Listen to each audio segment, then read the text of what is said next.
नमस्कार साथियों, पर्यावरण की एक इम्पॉर्टेंट क्लास में सभी साथियों का स्वागत है। तो आइए आज के वीडियो लेक्चर में हम लोग बहुत अच्छे से सहजीवता को समझेंगे। साथ ही यहाँ पर बात करेंगे परजीवता की, और साथ ही एक बहुत इम्पोर्टेंट टॉपिक मृतोजीवता और आपके कुछ और इम्पोर्टेंट टॉपिक को यहाँ पर सम्मिलित किया गया है। तो आज का वीडियो लेक्चर बहुत ही अच्छा होने वाला है साथियों, और लर्निंग बिल पर आप सभी लोग बने रहिए।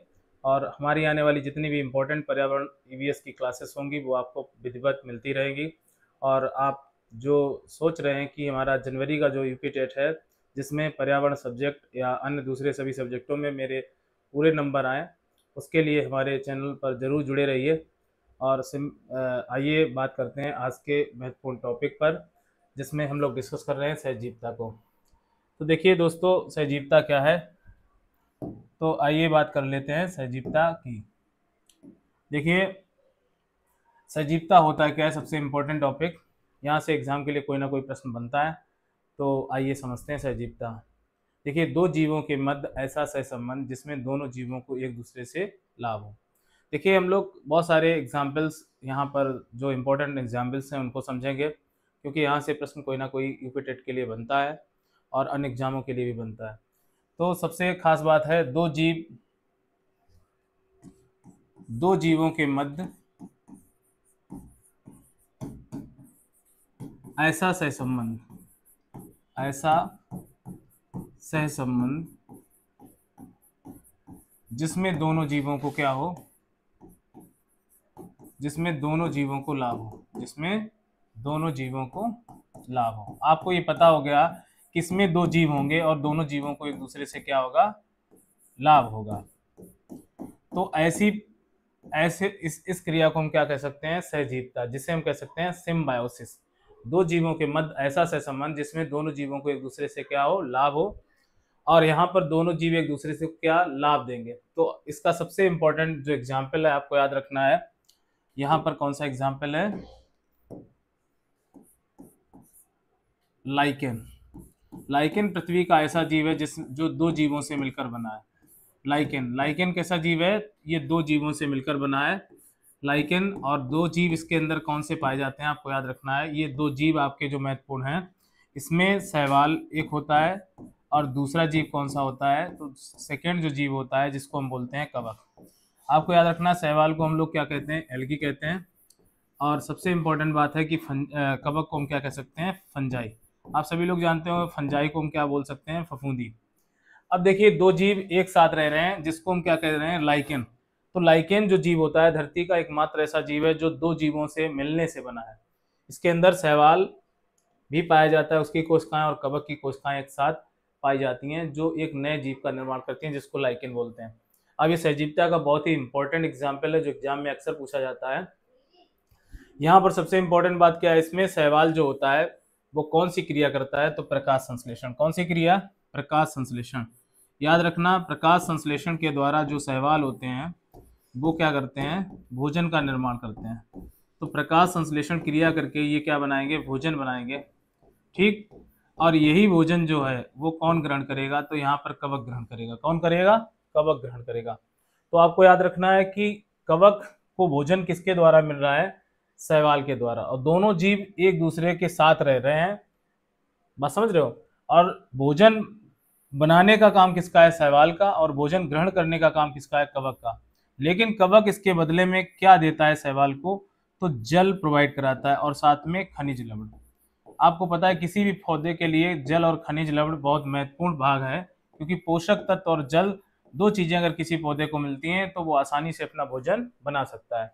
तो कवक के द्वारा क्या दिया जाता है, जल और खनिज लवण।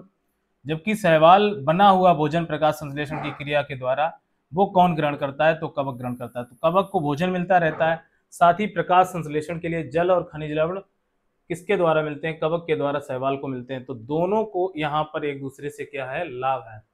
तो ये जो एग्जाम्पल है बहुत ज्यादा एग्जाम में पूछा जाता है कि लाइकेन किसका उदाहरण है, परजीवता का उदाहरण है या सहजीवता का उदाहरण है या मृतोपजीवता का उदाहरण है। तो आपको पता होना चाहिए किसका उदाहरण है, सहजीवता का। मतलब सहजीवता क्या होती है, तो ये बात आप समझ गए कि दो जीव एक साथ रहते हैं और दोनों को एक दूसरे से लाभ होता है। यहाँ पर हमने यही बात आपको समझाई है। शैवाल भोजन बनाने का काम करता है और भोजन ग्रहण करता है कवक। साथ ही भोजन बनाने के लिए जो प्रकाश संश्लेषण की क्रिया संपन्न होती है वो जल कौन प्रोवाइड करता है, तो कवक। तो यहाँ पर कवक की भी महत्वपूर्ण भूमिका है और शैवाल की भी। तो लाइकेन एक सजीवता का उदाहरण है। जिसे आइए अगला एग्जाम्पल हम लोग समझते हैं। सेकेंड एग्जाम्पल जो बहुत एग्जाम में पूछा जाता है, आपको पता होगा चने की जड़ों में, चने की जो रूट होती हैं उनमें एक बैक्टीरिया पाया जाता है। वो बैक्टीरिया हमारा सहजीवी बैक्टीरिया है। कैसा बैक्टीरिया है? सहजीवी बैक्टीरिया। याद रखना, एक सहजीवी बैक्टीरिया जो कहाँ पाया जाता है? चने की जड़ों की ग्रंथिकाओं में पाया जाता है। ठीक, आपको याद होना चाहिए। और उन ग्रंथिकाओं में वो क्या मतलब विशेष रूप से बनाता है, तो आपको याद रखना नाइट्रोजन फिक्सेशन का काम करता है। नाइट्रोजन फिक्सेशन, आपको याद रखना है कि नाइट्रोजन का स्थिरीकरण कौन सा बैक्टीरिया करता है, तो आपको याद रखना है चने की जड़ों की ग्रंथिकाओं में जो ग्रंथिकाएं होती हैं चने की, उन्हीं गांठों में ये क्या पाया जाता है? बैक्टीरिया। कौन सा बैक्टीरिया? तो याद रखना, ये एग्जाम्पल कई बार पूछा गया है, राइजोबियम लेगुमिनिसेरम। राइजोबियम लेगुमिनिसेरम, याद रखना ये बैक्टीरिया कैसा बैक्टीरिया है? तो ये हमारा सहजीवी बैक्टीरिया है जो कहाँ पाया जाता है? चने की जड़ों में पाया जाता है। और चने की जड़ों को ये क्या देता है? तो आपको पता होना चाहिए N2 प्रोवाइड कराता है, नाइट्रोजन प्रोवाइड कराता है चने की जड़ों को। यानी पौधे को क्या मिलता है? नाइट्रोजन। जबकि बैक्टीरिया को क्या मिलता है? तो बैक्टीरिया चने की जड़ में रहता है, तो रहने के लिए वास स्थान कह सकते हैं। रहने के लिए स्थान किससे मिलता है? तो चने की जड़ में। और साथ ही भोजन भी प्राप्त करता है। तो भोजन और रहने का स्थान बैक्टीरिया को कहाँ मिलता है? चने की जड़ों में। ठीक, तो याद रखना ये बैक्टीरिया को क्या लाभ है? तो रहने के लिए स्थान मिलता है और साथ ही इसे भोजन भी मिलता है, और जिससे ये आसानी से रहता है। और साथ ही ये पौधे को क्या प्रोवाइड करता है? तो चने की जड़ों को ये क्या देता है? नाइट्रोजन। तो आपको याद रखना है इसमें भी सहसंबंध पाया गया, यानी दो जीव एक साथ रह रहे हैं और दोनों को एक दूसरे से लाभ है। तो ये सहजीवता का बहुत बड़ा उदाहरण है। आपको याद रखना है, कई बार ये क्वेश्चन एग्जाम में बना है। चने की जड़ों में पाया जाने वाला सहजीवी बैक्टीरिया कौन सा है? तो आपको याद रखना है राइजोबियम लेगुमिनिसेरम। एग्जाम के लिए बहुत ही इंपॉर्टेंट क्वेश्चन है, आपको याद रखना है यहाँ पर। ठीक, इसके अलावा एक और एग्जाम्पल आप याद रखिए। वो एग्जाम्पल क्या है? आपको याद रखना है साइकस का एक पौधा है जिसमें कौन सी जड़ें पाई जाती हैं? तो याद रखिए साइकस के पौधे में कोलेराइड रूट पाई जाती हैं। कोलेराइड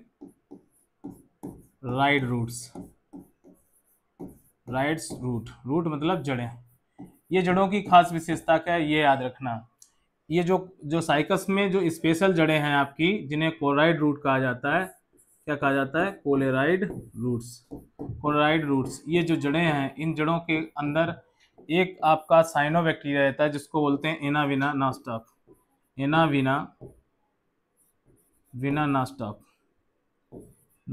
तो दो ये क्या है? एक तरह से ये क्या है? शैवाल हैं, नीलहरित शैवाल हैं, जिसको हम बोलते हैं एनाविना। और साथ में एक शैवाल आपकी कौन सी है? आपको याद रखना है, एक शैवाल आपकी नॉस्टॉक है। ये दोनों शैवाल क्या करती हैं? ये दोनों शैवाल नाइट्रोजन को प्रोवाइड करती हैं। किसको? पौधे को। यानी पौधों के लिए नाइट्रोजन जो उर्वरक है एक प्रकार का, वो पौधे को देती हैं और साथ ही ये पौधे के अंदर रहकर अपना भोजन प्राप्त करती हैं। तो भोजन और रहने का स्थान किसको प्राप्त होता है? एनाविना नॉस्टॉक को। और साथ ही ये बदले में पौधे साइकस को क्या प्रोवाइड कराती हैं? तो ये नाइट्रोजन को प्रोवाइड कराती हैं। तो इस तरह से कह सकते हैं ये सहजीवता का भी उदाहरण है। तो जो साइकस की जड़ें हैं, कौन सी जड़ें? स्पेशल जड़ें हैं आपकी, याद रखना कोलेराइड रूट्स। और कोलेराइड रूट्स में कौन सा आपका साइनोबैक्टीरिया या शैवाल रहता है? तो नीलहरित शैवाल। ये कौन सा शैवाल है? तो याद रखना नीलहरित शैवाल। एनाविना नॉस्टॉक कैसे आपके जीवाणु हैं? तो याद रखिए ये एक प्रकार के शैवाल हैं, नीलहरित शैवाल, जिसको ब्लू ग्रीन एल्गी, इसे बीजीए भी बोलते हैं। क्या बोलते हैं? बीजीए। शॉर्टकट में क्या कहा जाता है? बीजीए। नीलहरित शैवाल को हम क्या बोलते हैं? बीजीए, मतलब ब्लू ग्रीन एल्गी। ये नीलहरित शैवाल है जो कहाँ पाई जाती है? साइकस की जड़ों में। किस प्रकार की जड़ों में पाई जाती है? तो कोलेराइड रूट में पाई जाती है। आप तो हमने 3 एग्जाम्पल्स आपको बता दिए। लाइकेन एक अच्छा उदाहरण है सजीवता का। दूसरा हमने बताया आपको चने की जड़ों में पाए जाने वाला बैक्टीरिया राइजोबियम लेगुमिनिसेरम। तीसरा एग्जाम्पल हमने आपको बताया साइकस की जड़ें जो स्पोराइड रूट होती हैं, उनमें एक सहजीवी आपका जो सहवाल रहता है जिसको बोलते हैं एनाविना नोस्टर। तो इतनी बातें क्लियर हुई होंगी। आइए अगला आगे देखते हैं। देखिए दोस्तों, परजीवता, कई बार आपने पढ़ा होगा परजीवी क्या है, जिसे हम लोग क्या बोलते हैं, पैरासाइट। क्या बोलते हैं? पैरासाइट। देखिए पैरासाइट शब्द की अगर बात करें, ऐसे जीव जो दूसरे जीवों के ऊपर रहते हैं और उनसे भोजन ग्रहण करते हैं, लेकिन बदले में उस जीव को कुछ नहीं देते हैं, तो ऐसे जीवों को हम क्या कह सकते हैं? परजीवी जीव। क्या बोलेंगे? परजीवी जीव। मतलब परजीवी जीव क्या होते हैं? वे जीव जो दूसरे जीवों, मतलब किसी भी पोषक से अपना क्या ग्रहण कर रहे हैं? पोषक से अपना भोजन ग्रहण कर रहे हैं, यानी होस्ट सेल। कोई भी परजीवी जीव दूसरे जीव पर रहकर अपना जीवन यापन करता है और दूसरे जीव से क्या ग्रहण करता है? भोजन ग्रहण करता है। तो उससे लगातार भोजन लेता रहता है और बदले में उस जीव को कोई लाभ नहीं होता है जिससे वो भोजन ग्रहण करता है। तो इस तरह की जो प्रक्रिया होती है इसको हम क्या बोलते हैं? पैरासाइटिज्म बोलते हैं। क्या बोलते हैं? पैरासाइटिज्म। अब आप जानिए जीवों में अगर पैरासाइटिज्म की बात करें, पैरासाइटिज्म की बात करें तो ये दो प्रकार की परजीवता होती है। एक तो आपकी बाह्य परजीवी आपने सुना होगा, और दूसरा आपने सुना होगा अंता परजीवी। क्या सुना होगा? अंता परजीवी। परजीवता दो प्रकार की है, एक तो होती है बाह्य परजीवी, एक होता है अंता परजीवी। अब देखो सबसे इंपॉर्टेंट बात यह है कि बाह्य परजीवी और अंता परजीवी क्या है। तो यहाँ पर आपको याद रखना, बाह्य परजीवी को बोलते हैं इक्टोपैरासाइट। क्या बोलते हैं? इक्टोपैरासाइट। ऐसे जीव जो दूसरे जीव की बाहरी शरीर की बाहरी सतह पर रहते हैं उन्हें हम क्या बोलेंगे? बाह्य परजीवी। इसका सबसे अच्छा एग्जाम्पल अगर आप देखें तो सबसे अच्छा एग्जाम्पल आपके क्या है, आपको याद रखना है। सबसे अच्छा एग्जाम्पल अगर बात करें तो यहाँ पर आपको क्या मिलने वाला है? आपने जू देखा होगा, जो जानवरों की जू होता है, जानवरों के शरीर पर पाया जाता है, ब्लड सक करता है, ठीक। और ये बाह्य परजीवी शरीर की बाह्य सतह पर पाया जाता है, तो इसको बोलते हैं इक्टोपैरासाइट। आपने एक और जीव सुना होगा, किलनी। किलनी देखा होगा, जानवरों जैसे बकरी है, भैंस है, बकरी है, आपका कुत्ता है, उस पर क्या पाई जाती है? किलनी पाई जाती है, ठीक। तो जू हो गया, किलनी हो गया। आपने खटमल सुना होगा। ये उदाहरण किसके हैं? ये उदाहरण आपके हैं बाह्य परजीवी के। ऐसे जीव जो दूसरे जीवों की शरीर की बाह्य सतह पर रहते हैं और वहां से भोजन ग्रहण करते हैं, तो ऐसे जीवों को बाह्य परजीवी कहा जाता है। तो जू, किलनी और खटमल क्या हो गए? ये बाह्य परजीवी के उदाहरण है। एग्जाम्पल आपसे एग्जाम में पूछा जाता है किलनी किस प्रकार का जीव है, तो आपको याद रखना है बाह्य परजीवी जीव है, ठीक। अंता परजीवी को हम बोलते हैं इंडो पैरासाइट। क्या बोलते हैं? Indo parasite. आपको याद रखना है वे जीव जो किसी जीव के शरीर के अंदर रहकर भोजन ग्रहण करते हैं, तो ऐसे जीवों को हम क्या बोलते हैं? अंता परजीवी। आपको बड़े अच्छे से याद रखना, अंता परजीवी जीव वो जीव होते हैं जो किसी जीव के अंदर, शरीर के अंदर रहकर अपना क्या प्राप्त करते हैं? भोजन प्राप्त करते हैं, उनको बोलते हैं अंता परजीवी। और अंता परजीवी का उदाहरण अगर आप देखो तो स्केरिस आपने देखा होगा। स्केरिस क्या है? एक प्रकार का पैरासाइट है, स्केरिस हो गया, ठीक। स्केरिस क्या है? परजीवी जीव है। और ये कहाँ पाया जाता है? तो मनुष्य की आंत में पाया जाता है, आपको याद रखना है। और इससे एक रोग भी होता है, आपको पता होना चाहिए, एस्केरियासिस रोग। कौन सा रोग? एस्केरियासिस रोग। तो स्केरिस कैसा जीव है? अंता परजीवी जीव है, ठीक। आपने सुना होगा फीताक्रम, ये भी जीवों के शरीर में रहता है। फीताक्रम को हम क्या बोलते हैं? टैप बॉर्म। क्या बोलते हैं? टैप बॉर्म बोलते हैं, याद रखना। ये क्या है? अंता परजीवी है। वैसे हैं किसी जीव की शरीर के अंदर रहते हैं। फीताक्रम हो गया। यकृत क्रम, लीवर फ्लूक बोलते हैं। क्या बोलते हैं? लीवर फ्लूक, यकृत क्रम। तो याद रखिए ये परजीवी है, अंता परजीवी के उदाहरण है, याद रखना। अंता परजीवी के उदाहरण कौन से? स्केरिस हो गया, फीताक्रम हो गया और लीवर फ्लूक हो गया। तो आपको बहुत अच्छे से याद रखना है। तो अंता परजीवी क्या होता है, बाह्य परजीवी क्या होता है, और परजीवी क्या होता है, और परजीवता क्या है? जो एक जीव दूसरे जीव पर रहता है और उसको हानि पहुंचाता है, तो ऐसा ऐसा सहसंबंध जो पाया जाता है जिसमें केवल एक जीव को सिर्फ क्या होती है? हानि होती है, वो परजीवता का उदाहरण। और एक जीव को क्या होता है? लाभ होता है।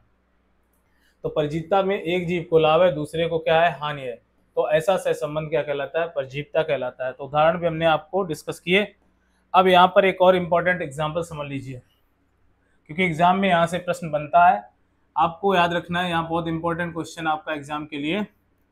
अब इंपॉर्टेंट क्वेश्चन क्या है वो हम समझते हैं। देखिए, total root parasite, total root parasite, ठीक। पैरासाइट मतलब कुछ ऐसे पौधे प्रकृति में पाए जाते हैं जो जड़ों पर पूर्ण परजीवी होते हैं। जड़ों का पूर्ण परजीवी, इसे हिंदी में बोलेंगे जड़ों का पूर्ण परजीवी। कौन सा जीव है? तो जड़ों पर पूर्ण परजीवी के रूप में पाया जाता है हमारा ओरोबैंकी। याद रखना ये पौधा, याद रखना ओरोबैंकी। बाई चांस एग्जाम में आपके पूछे तो आपको याद रखना एक पौधा है जिसको बोलते हैं ओरोबैंकी। इसे कहा जाता है टोटल रूट पैरासाइट। क्या कहा जाता है? Total root parasite. अब सबसे इंपॉर्टेंट बात है कि यहाँ पर एक और एग्जाम्पल आपका बनेगा पार्शियल रूट पैरासाइट। पार्शियल माने होता है आंशिक परजीवी, आंशिक जड़ परजीवी। Partial root parasite, root parasite, ये एग्जाम्पल बहुत महत्वपूर्ण है। तो इसमें याद रखना कि जो आंशिक जो जड़ परजीवी होता है, आंशिक जड़ परजीवी,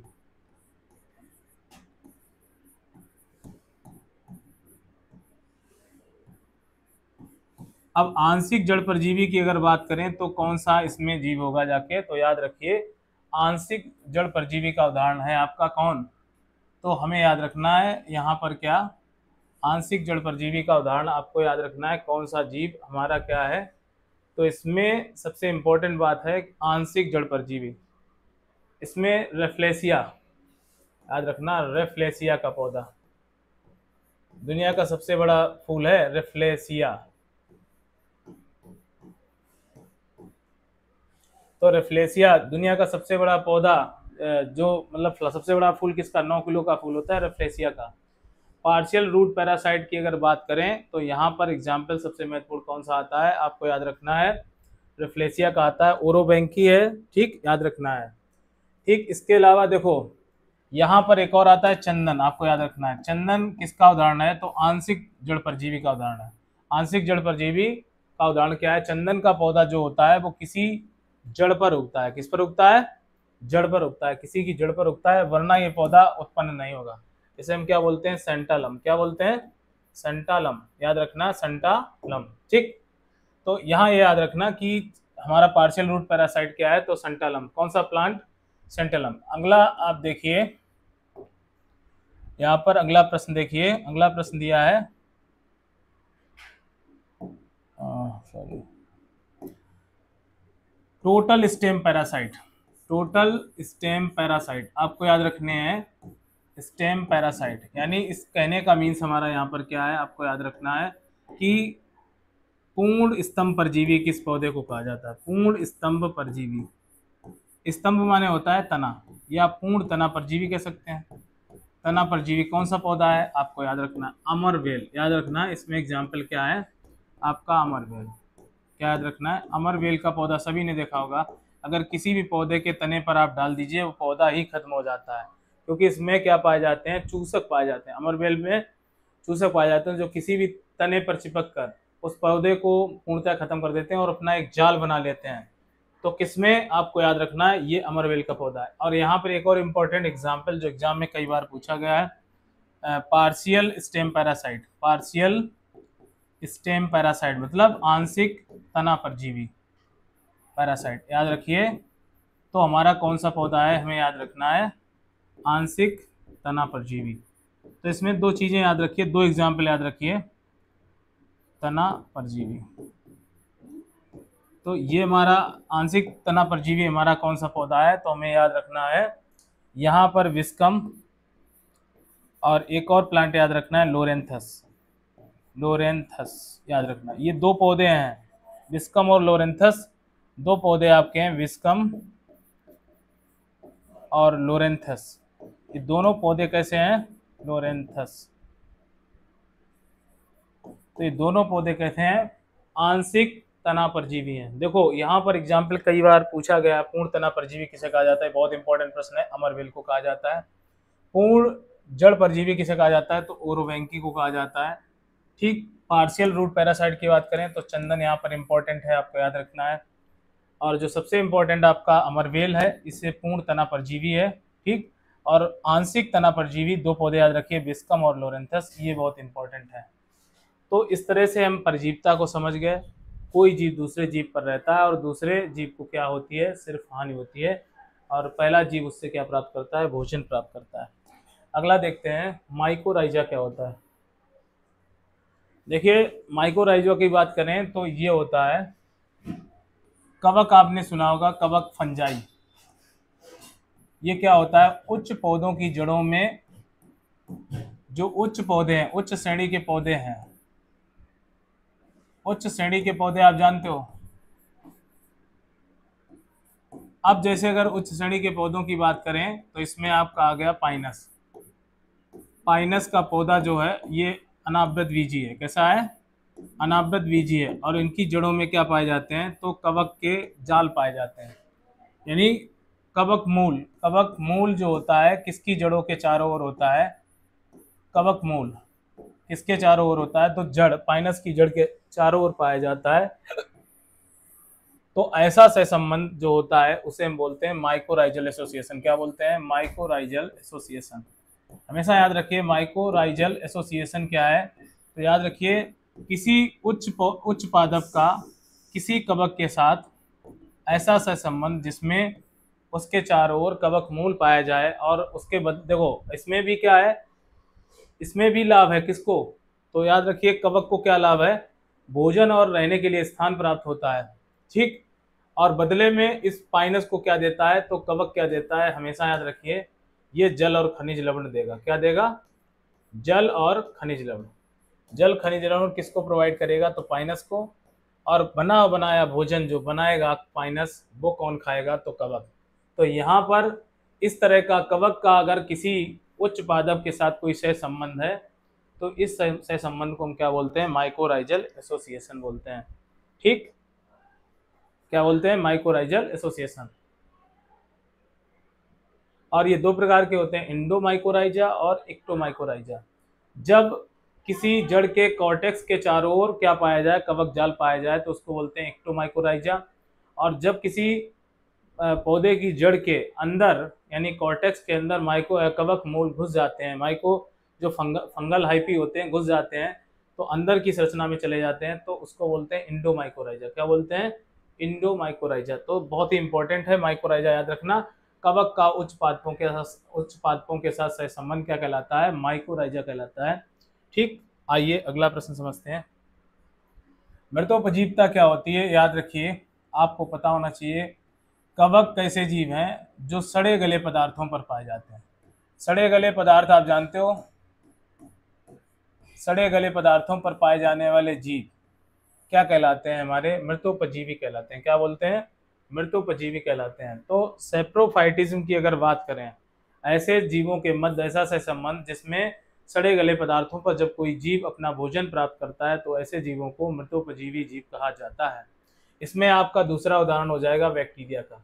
बैक्टीरिया भी सड़े गले पदार्थों से क्या भोजन प्राप्त करता है, और वो भी कैसा जीव हो जाता है, मृतोपजीवी जीव हो जाता है। तो कवक और बैक्टीरिया कैसे जीव हैं, मृतोपजीवी जीव हैं।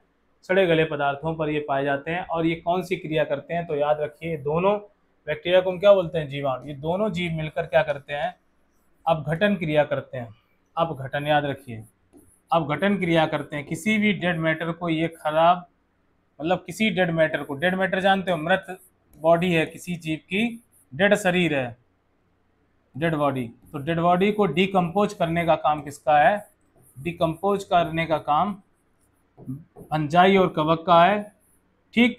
तो इन्हें वैसे भी क्या बोलते हैं, हम लोग डीकम्पोजर भी बोलते हैं। क्या बोलते हैं, डीकम्पोजर मतलब अपघटक। क्या बोलते हैं, डीकम्पोजर, याद रखना, क्योंकि अक्सर यहाँ से क्वेश्चन बनता है। तो डीकम्पोजर अपघटक किसे कहा जाता है, कवक और जीवाणु को अपघटक कहा जाता है। आपको बहुत अच्छे से याद रखना है। मृतोपजीवी जीव वे जीव होते हैं जो मृत पदार्थों से अपना भोजन प्राप्त करते हैं, उन्हें मृतोपजीवी जीव कहा जाता है। तो यहाँ तक आपकी कॉन्सेप्ट आपको समझ में आई होगी। आइए अगला प्रश्न समझते हैं। अगला प्रश्न दिया है इकोलॉजिकल निच क्या होता है। देखिए सबसे इंपॉर्टेंट बात है किसी जीव के रहने का स्थान, किसी जीव के रहने का स्थान।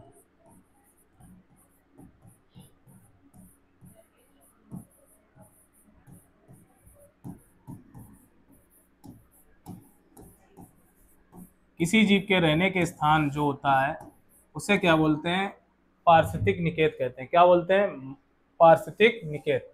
अब देखो रहना कई तरह का होता है। आप समझो, किसी जीव का माइक्रो हैबिटाट, माइक्रो हैबिटाट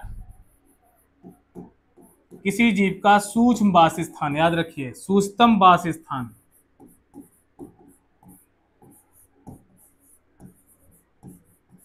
सूक्ष्म वास स्थान जहां कोई जीव रहकर अपने जीवन संबंधित सभी क्रियाओं को कर सकता है, इस क्रिया को हम क्या बोलते हैं, इकोलॉजिकल नीच। क्या बोलते हैं, इकोलॉजिकल नीच। तो किसी जीव के रहने का वह स्थान जहां पर जीव अपने सारे फंक्शन, मतलब फंक्शनल, मतलब क्या होता है, फंक्शन मीन्स होता है क्रिया करना या कार्य करना, तो फंक्शनल एक्टिविटी करता हो। कोई जीव के रहने का वह स्थान जहां पर वह मतलब जीवन को सही तरीके से जीने के लिए अपनी जीवन संबंधित सभी क्रियाओं को कर सकता हो, उसे हम क्या कहेंगे, तो उसे बोलेंगे इकोलॉजिकल निच। क्या बोलेंगे, इकोलॉजिकल निच। जैसे हम लोग पूरे घर में रहते हैं, एक जैव समुदाय, जैसे कोई भी जीव जंगल में रह रहा है, तो जंगल में, पूरे जंगल में थोड़े घूम रहा होगा, वो किसी शाम को किसी एक स्थान पर रुकता होगा और जहां पर आराम से अपना जीवन यापन करता होगा, वो उसका क्या होगा, सूक्ष्म आवास होगा। जैसे हम लोग क्या करते हैं कि पूरे घर में तो नहीं रहते हैं, अंतिम में हम लोग क्या करते हैं, जब सोने जाते हैं तो एक विशेष कमरे में जाकर सोते हैं, तो वो हमारा सूक्ष्म आवास है जहां हम आराम से अपने आप को अनुकूलित करते हैं। तो सबसे इम्पोर्टेंट बात है, किसी जीव के रहने का वह स्थान जहां वो अपने जीवन संबंधित सभी क्रियाएं कर सकता है, वो उसका क्या कहलाएगा, सूक्ष्म आवास कहलाएगा या सूक्ष्म वास स्थान कहलाएगा, और जिसे बोल सकते हैं इकोलॉजिकल निच। अब आप एक बात याद रखिए, किसी भी समुदाय में रहने वाली दो जातियां, सबसे इम्पोर्टेंट बात है, किसी भी जात के लिए सबसे इम्पोर्टेंट होता है उसका माइक्रो हैबिटाट। ठीक, बहुत अच्छे से याद रखना है, उसका क्या होता है, माइक्रो हैबिटाट होता है, जिसमें सबसे महत्वपूर्ण होता है जीवन संबंधित उसकी क्रियाएं। तो आपको याद रखना है कि दो जीव, दो अलग अलग समुदायों के जीव जो हैं, दो जीव जातियां एक साथ नहीं रह सकती हैं, क्योंकि उनका माइक्रो हैबिटाट अलग अलग होगा, वो एक साथ नहीं रह सकती हैं। तो दो अलग अलग समुदायों में रहने वाले दो जीव जातियां एक दूसरे की कैसी होती हैं, पूरक होती हैं, आपको याद रखना है। तो इकोलॉजिकल निच क्या होता है, पारिस्थितिक कर्मता आप समझे होंगे, किसी जीव के रहने का वो स्थान जहां वो अपने जीवन संबंधित सभी क्रियाओं को अच्छे तरीके से करता हो, वो उसका क्या कहलाएगा, सूक्ष्म आवास या सूक्ष्म पारिस्थितिक निकेत कहलाएगा। ठीक, ये बात याद रखना, किसी जीव का माइक्रो हैबिटाट ही क्या होता है, इकोलॉजिकल निच होता है, जिसके अंतर्गत वो आसानी से अपने जीवन संबंधित क्रियाओं को करता है। यहाँ पर एक और शब्द समझ लेते हैं, परभक्षक क्या होता है। परभक्षक आपको याद रखना है, परभक्षक पर भी क्वेश्चन बना है, प्रीडेटर, अंग्रेजी में क्या बोलते हैं, प्रीडेटर। देखिए, प्रीडेटर मतलब होता है भक्षक, परभक्षक किसी दूसरे जीव का। देखो ये कैसा होगा, भक्षक कैसा होगा, तो मांसाहारी होगा, सीधी बात है। वो जीव कैसा होगा, मांसाहारी होगा, जिसे हम बोलेंगे कार्निवोर्स। क्या बोलेंगे, कार्निवोर्स बोलेंगे। अब आप एक बात समझिए, जैसे हम बात करें लाइन की, लाइन कैसा जीव है, तो ये परभक्षक जीव है। कैसा जीव है, किसी शाकाहारी जीव का, किसी मांसाहारी जीव का। शेर क्या कर सकता है, शिकार कर सकता है। तो शेर हमेशा किस भूमिका में है, तो शेर हमेशा परभक्षक की भूमिका में है, मतलब किसी दूसरे जीव का वो पूर्णतया शिकार कर लेगा। किसी जीव को पूर्णतया नष्ट कर देना या उसको खा लेना। अगर कोई ऐसा जीव है जो किसी दूसरे जीव को पूर्ण तौर से उसको खा रहा है या नष्ट कर रहा है, ठीक, तो वो परभक्षक कहलाएगा। तो शेर क्या है, शेर एक प्रकार का परभक्षक जीव है, क्योंकि वो शाकाहारी या मांसाहारी दोनों तरह के जीवों को खाकर अपना शिकार कर सकता है। तो यहाँ पर वो जीव क्या कहलाएगा, प्रीडेटर कहलाएगा। क्या कहलाएगा, प्रीडेटर। बात समझ रहे हो। और जो जीव खाया जाएगा वो भक्ष होगा। क्या होगा, भक्ष। जिस जीव को खाया जाएगा उसे कहा जाएगा भक्ष, और जिस जीव के द्वारा वो खाया जाएगा, बात समझ रहे हो, उसे भक्षक कहेंगे। तो भक्षक वो जीव होता है जो दूसरे जीव को खा लेगा, और जो जिसको खा लिया गया वो क्या हो गया, भक्षण हो गया उसका, तो वो भक्ष कहलाएगा। तो यहाँ पर दो बड़ी इंपॉर्टेंट मतलब कॉन्सेप्ट रहती हैं, भक्ष और भक्षक में भी क्वेश्चन कभी कभी बन जाता है। तो प्रीडेटर आप समझ गए, प्रीडेटर्स क्या होते हैं, आपको बात समझ में आई होगी। तो देखिए, आज की क्लास यहाँ तक रही। आज के इम्पोर्टेंट हमने टॉपिक्स को बड़े अच्छे से डिस्कस करने की कोशिश की। दोस्तों, हमारे लर्निंग व्हील पर सभी साथी बने रहिए, आपको बहुत ही इम्पोर्टेंट क्लास आगे भी मिलती रहेंगी। और हम आपके ईवीएस पोर्शन को बहुत अच्छे से आपका कॉन्सेप्ट के साथ आपको समझाने की पूरी कोशिश रहेगी। तो प्लीज़ मेरे साथ सभी साथी बने रहिए और हमारे चैनल को भी सब्सक्राइब करिए। जय हिंद साथियों।